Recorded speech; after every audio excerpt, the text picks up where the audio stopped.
كيف تصل لما تريد. طيب في ناس بيكونوا عارفين وكاتبين كل تفصيلة هم حابين يوصلوا لها، ولكن للأسف مش عارفين ازاي يوصلوا. ممكن يكون كتب الهدف بتاعه بالطريقة اللي احنا قلنا عليه، ولكن مش عارفين الطريقة اللي يوصلوا بيها لأهدافهم. ممكن يروح لحد زي لايف كوتش يكتب له الخطة بتاعة تحقيق الهدف، يحدد له بقى طريق ازاي يحدد يوصل للهدف ده، ازاي يوصل للهدف ده بالفعل.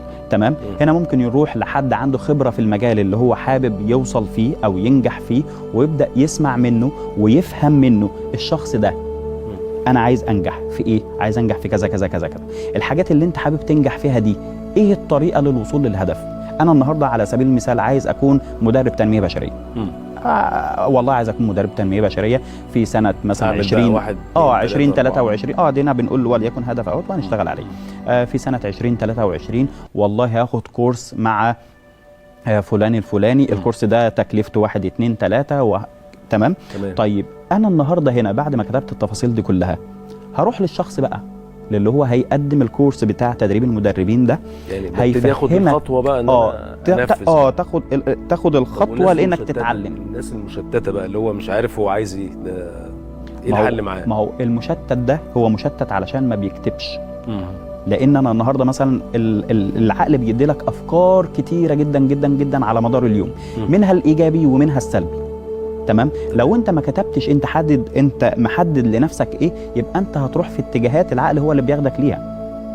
تمام. يعني انت هتلاقي نفسك على مدار اليوم حاجات سلبيه بتخلي طاقتك سلبيه، او تلاقي نفسك بقيت نيرف مثلا، او اتعصبت او متضايق، او حصل لك حاجات على مدار اليوم وحشه نتيجه اتجاه التفكير بتاعك. يعني قصدك ان انا اكتب الحاجات الايجابيه بس؟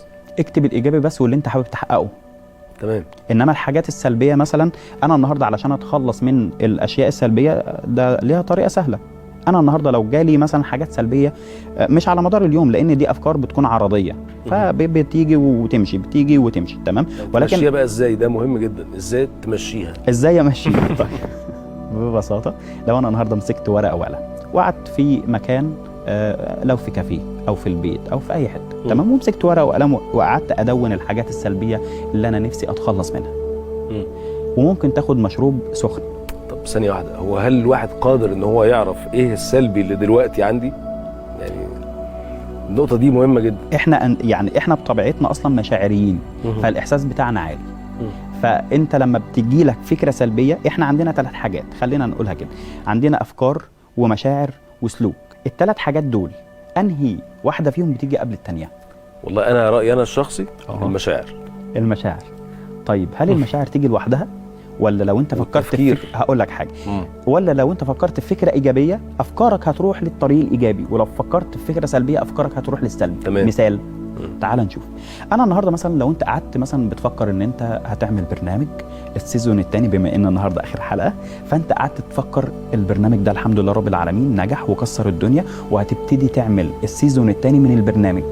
بفكر ايجابي كده. تمام.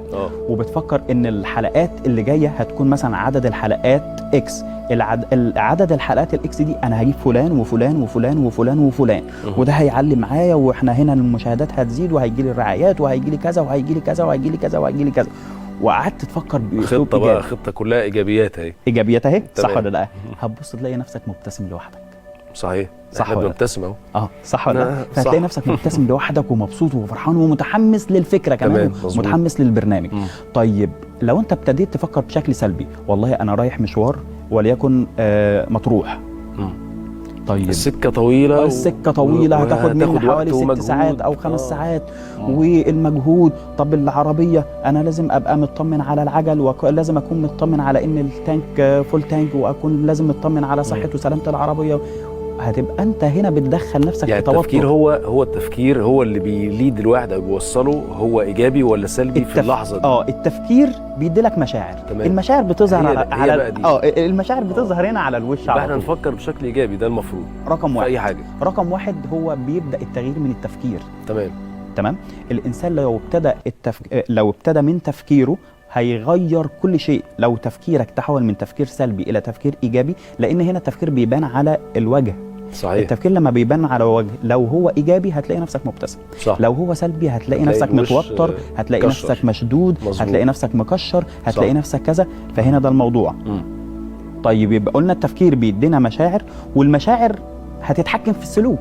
صح. ما هو انت النهارده هتعمل الاكشن بقى. هتعمل الأكشن اكشن اللي جاي. يا اما ايجابي على حسب التفكير صحيح. الايجابي، يا اما اكشن سلبي. تمام. يعني انت مثلا ممكن تمسك حاجه تكسرها لو انت متعصب، ممكن تقطع حاجه، ممكن تلاقي نفسك بتقطع صح. ورق، ممكن تلاقي نفسك تكسر قلم. فهنا ده سلوك سلبي نتيجه الايه؟ نتيجه المشاعر السلبيه. مهم. طب لو كان تفكيرك ايجابي هيدي لك مشاعر ايجابيه، هتلاقي نفسك بتاخد اكشن.